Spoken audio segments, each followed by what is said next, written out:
एक बार एक राज्य में एक साधु आता है। उस राज्य का राजा साधु को अपने राजमहल में आमंत्रित करता है। राजमहल में आने के बाद वह राजा साधु से प्रार्थना करते हुए कहता है कि आप हमारे यहाँ कुछ समय के लिए रुक जाइए, मैं आपके रहने की, खाने की और सभी चीजों की सुविधा उपलब्ध करा दूंगा। आप अगर यहाँ रुकेंगे तो मुझे बहुत अच्छा लगेगा। वह साधु भी राजा का निमंत्रण स्वीकार कर लेता है और कुछ दिन के लिए वहीं ठहर जाता है। उस साधु के लिए एक अलग कुटिया बनवाई जाती है और वह साधु उसमें रहने लगता है। साधु के लिए समय पर खाना और समय पर सारी चीजें उपलब्ध कराई जाती हैं। लेकिन एक दिन राजा कहीं काम से बाहर चला जाता है। तो जब राजा बाहर चला जाता है तो साधु के लिए खाना भिजवाने के लिए अपने सैनिकों से कहना भूल जाता है। काफी देर इंतजार करने के बाद जब वह साधु देखता है कि उसके पास खाना नहीं आया तो वह क्रोधित हो उठता है और गुस्से में राजा के महल की तरफ चल पड़ता है। जब वह साधु महल के अंदर पहुंचा तब रानी स्नान करके बाहर निकल ही रही थी कि तभी साधु की नजर रानी पर पड़ी। रानी के लंबे लंबे घने काले बाल जो कि उसकी कमर पर लहरा रहे थे, रानी की कजरारी आंखें जो देखने मात्र से ही घायल कर दी। रानी के इतने सुंदर रूप को देखकर वह सन्यासी चकित हो गया और रानी की सुंदरता उस साधु के मन में घर कर गई और वह साधु वहां से बिना कुछ कहे ही वहां से अपनी कुटिया में लौट आया। कुटिया में जाने के बाद भी वह सन्यासी रानी की सुंदरता को भुला न सका और वह खाना पीना त्याग कर अपनी कुटिया में पड़ा रहा। उस साधु ने कई दिनों तक कुछ नहीं खाया, जिसकी वजह से वह सन्यासी बहुत कमजोर हो गया। फिर कुछ समय बाद राजा वापस लौटे और जब उस राजा को उन सन्यासी की हालत का पता चला तो वह सीधे ही सन्यासी के पास पहुंच गए और बोले कि हे भगवान, क्या बात है, आपको क्या हो गया और आप इतने कमजोर कैसे हो गए? किस गहरी सोच में डूबे हैं आप? क्या मुझसे कोई गलती हो गई है? तब साधु ने कहा, नहीं राजा, आपने कोई गलती नहीं की है। ये सुनकर राजा बोले, तो फिर क्या बात है, आप मुझे बताइए, मैं आपकी समस्या का समाधान अवश्य करूंगा।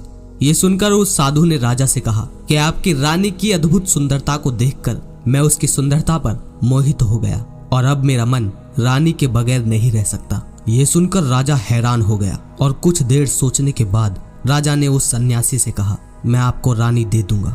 ये सुनकर वह सन्यासी बहुत खुश हुआ। फिर राजा उस सन्यासी को लेकर महल में चले गए और जब राजा और सन्यासी दोनों महल पहुंचे तो उस दिन रानी ने अपने सबसे सुंदर वस्त्र धारण किए हुए थे और अपने सारे आभूषणों से वह और भी ज्यादा सुंदर दिख रही थी। राजा रानी के पास गया। राजा ने रानी से कहा कि हमें इस साधु की मदद करनी चाहिए। ये बहुत ही कमजोर स्थिति में जा चुके हैं और मैं नहीं चाहता कि किसी बुद्धिमान व्यक्ति की हत्या का कलंक मेरे सर लगे। राजा की यह बात सुनकर रानी ने राजा से पूछा कि आखिर इन सन्यासी के दुख का कारण क्या है?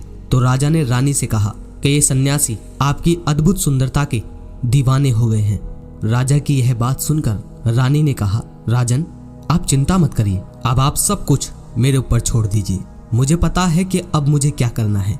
आपके ऊपर ना तो सन्यासी की हत्या का पाप लगेगा और ना ही उससे मेरा पतिव्रता धर्म का। रानी की यह बात सुनकर राजा ने रानी को सन्यासी को सौंप दिया। उसके बाद वह साधु रानी को लेकर अपनी कुटिया पर पहुंचे। जब रानी सन्यासी की कुटिया पर पहुंची, रानी ने सन्यासी से कहा कि हमें रहने के लिए घर चाहिए, हम इस झोपड़ी में नहीं रह सकते। ये सुनकर सन्यासी राजा के पास गया और राजा से जाकर बोला कि हे राजन, हमें रहने के लिए घर चाहिए। सन्यासी की बात सुनकर राजा ने उनके लिए घर का प्रबंध करवा दिया। फिर सन्यासी रानी को लेकर घर पहुंचा। जब रानी सन्यासी के साथ उसके घर पर पहुंची तो रानी ने सन्यासी से कहा कि यह घर तो बहुत गंदा है और इसकी हालत बहुत खराब है, मैं इस घर में नहीं रह सकती। ये सुनकर वह सन्यासी फिर से राजा के पास गया और राजा के पास जाकर बोला, हे राजा, जो आपने हमें घर दिया है उस घर की हालत बहुत खराब है। सन्यासी की बात सुनकर राजा ने उस घर की हालत ठीक करवा दी। उसके बाद फिर से रानी घर के अंदर गई और नहा धोकर बिस्तर पर आ गई।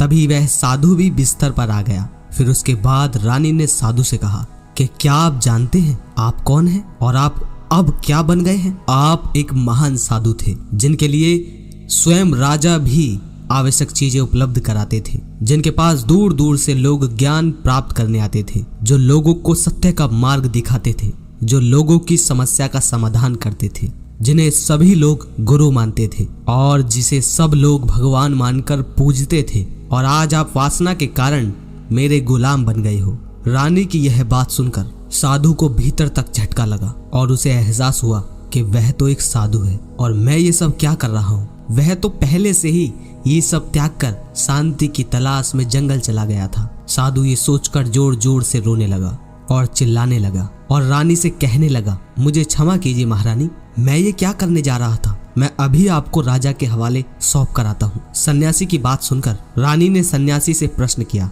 कि साधु महाराज, मेरे मन में एक प्रश्न उठ रहा है, कृपया मेरे प्रश्न का उत्तर दीजिए। रानी की बात सुनकर सन्यासी ने कहा, पूछो तुम्हारा क्या प्रश्न है। फिर रानी ने कहा कि जब आपको उस दिन भोजन नहीं मिला तो आप बहुत क्रोधित हो गए थे। तब मैंने आपका रूप ये पहली बार देखा और तभी से मैं आपके व्यवहार में परिवर्तन महसूस कर रही थी। ऐसा क्यों हुआ साधु महाराज, आखिर आपको इतना क्रोध क्यों आया। रानी की बात सुनकर सन्यासी ने रानी को समझाया कि जब मैं जंगल में था तब तो मुझे समय पर भोजन तक नहीं मिलता था। जंगल के ही फल फूल खाकर मैं गुजर बसर करता था, लेकिन जब मैं महल में आया तो मुझे सारी सुख सुविधाएं मिलने लगी और फिर मैं इन सभी सुख सुविधाओं के मुंह में फंस कर रह गया और मुझे इन सब के प्रति लगाव उत्पन्न हो गया और फिर मुझे इन सब को पाने का लालच उठा और जब मुझे ये नहीं मिला तो तब मेरे अंदर क्रोध उत्पन्न हुआ। फिर सन्यासी ने कहा, महारानी सच तो ये है कि अगर इच्छा पूरी नहीं होती तो क्रोध उत्पन्न होता है और अगर इच्छा पूरी हो जाए तो लालच बन जाता है।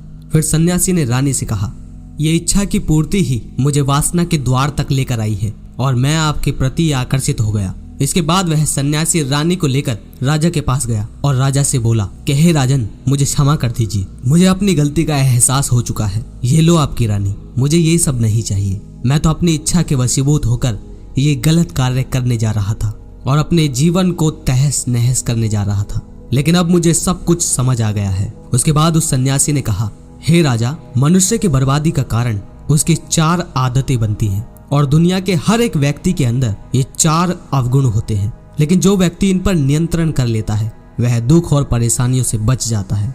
और इसके विपरीत अगर कोई व्यक्ति इन 4 अवगुणों पर नियंत्रण नहीं कर पाता है वो बर्बाद होने की कगार पर पहुंच जाता है। ये सुनकर राजा ने कहा कि महाराज, कृपया आप मुझे अब वो 4 आदतें बताइए जिससे कि मनुष्य की बर्बादी हो जाती है। फिर सन्यासी ने एक एक करके उन बर्बाद करने वाली आदतों को बताया कि हे राजा, मनुष्य को बर्बाद करने वाली पहली आदत है इच्छा, क्योंकि इच्छा ही दुनिया के हर मनुष्य के अंदर पहला अवगुण होता है और जो व्यक्ति अपनी इच्छाओं को नियंत्रण में नहीं रख पाता है वह जीवन के किसी भी क्षेत्र में सफल नहीं हो पाता है, क्योंकि जैसे ही उसकी एक इच्छा पूरी होती है वह दूसरे की ओर जाने लगता है और दूसरी पूरी हो गई तो तीसरी इच्छा अपने आप मन में जागृत हो जाती है और फिर ऐसे करते करते अपनी इच्छाओं पर नियंत्रण न होने के कारण किसी जाल में उलझा रहता है और वह मनुष्य दुखी रहता है। इसीलिए राजन, जब हम इच्छाओं पर नियंत्रण पा लेते हैं तो हम अपने मन पर भी नियंत्रण पा लेते हैं और जब हमारा मन हमारे वश में नहीं होता है तो हमें सुख की प्राप्ति होती है। फिर जो हम चाहते हैं वही हमारे साथ होता है। फिर सन्यासी कहता है, हे राजा, मनुष्य को बर्बाद करने वाली दूसरी आदत है वासना। वासना का जन्म हमारे मन में उठने वाली इच्छाओं से होता है। जिस प्रकार इच्छाओं का कोई अंत नहीं होता, ठीक उसी प्रकार वासना का भी कोई अंत नहीं होता और मनुष्य वासना के जाल में फंसता चला जाता है। वासना के वशीभूत होकर मनुष्य को कुछ भी नजर नहीं आता। आज तक जितने भी युद्ध हुए हैं उनका ज्यादातर सबसे प्रमुख कारण स्त्री को पाने की इच्छा ही पाई गई है। स्त्री के प्रेम में वशीभूत होकर राजा महाराजाओं ने आज से पहले बहुत युद्ध किए हैं। रावण भी संसार का सबसे बुद्धिमान व्यक्ति था, लेकिन वह भी माता सीता के सुंदर रूप के जाल में फंसकर अपना सब कुछ बर्बाद कर लिया। उसकी मृत्यु का कारण भी एक स्त्री बनी।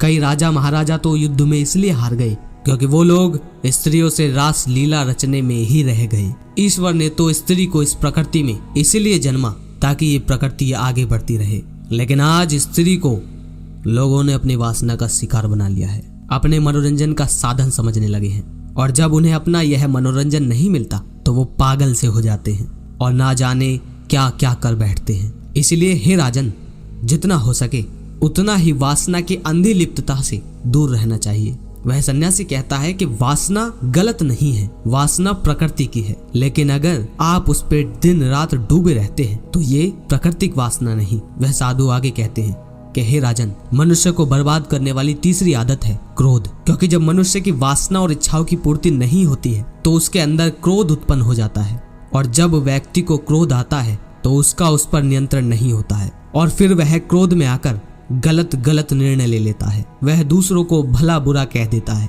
गालियां देने लगते हैं आजकल तो। और जब उनका क्रोध शांत होता है तो उन्हें अपनी गलती का एहसास होने लगता है, लेकिन तब तक तो सब कुछ बर्बाद हो चुका होता है।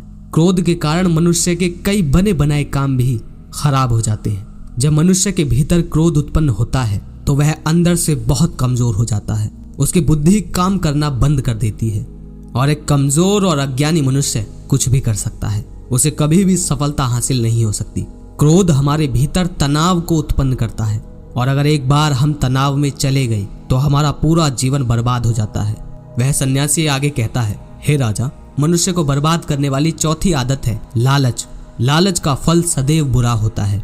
लालच में फंसकर इंसान बहुत से लोगों का बुरा कर देता है। हर मनुष्य के जीवन में कभी ना कभी ऐसा समय जरूर आता है जब वह लालच कर बैठता है और अधिक पाने की लालसा में वह ऐसा कुछ कर बैठता है जिससे जो उसके पास होता भी है वह उसे भी गवा देता है। क्योंकि जैसे ही व्यक्ति की एक इच्छा पूरी होती है उसका लालच और ज्यादा बढ़ जाता है और उसके मन में और इच्छाएं जन्म लेने लगती है। जो व्यक्ति लालच करता है वह सच्ची कामयाबी से कोसों दूर रहता है, क्योंकि एक न एक दिन लालच का दुश्मन सामने आता ही है। अगर हम समय रहते ही लालच और इच्छाओं को त्याग दें और उसके जाल में ना फंसे तो हम एक सच्चे और सही सफल व्यक्ति बन सकते हैं। अंत में वह सन्यासी राजा से कहता है, हे राजन, अगर मनुष्य इन चारों आदतों को त्याग देता है तो उसे जीवन में सफल होने से कोई नहीं रोक सकता, और जो इन आदतों को नहीं त्यागता है उसे जीवन में बर्बाद होने से कोई रोक नहीं सकता।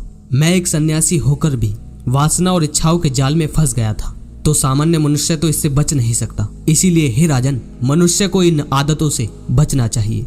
दोस्तों, उम्मीद है आपको ये कहानी बहुत पसंद आई होगी, और अगर ये कहानी आपको पसंद आई है तो लाइक करो ही करो। और एक बात और कह दूं कि ये कहानी आप भी जानते हो कि मैं नहीं बनाता, है ना, मैं भी कहीं से लाता हूँगा। तो आपको ये ध्यान रखना है कि जो मैं बता रहा हूँ उसमें बहुत सारी त्रुटियां होती हैं और होंगी भी आगे। तो आपको इनमें से चुनना है कि क्या गलत है और क्या सही, तब आपको अपने जीवन में इस्तेमाल करना है। क्योंकि मैं भी जानता हूँ इस कहानी में बहुत सारी चीजें गलत बताई हैं। जैसे स्त्री को एक कारण बता दिया है, स्त्री को पूरी तरह से गलत बता दिया गया है।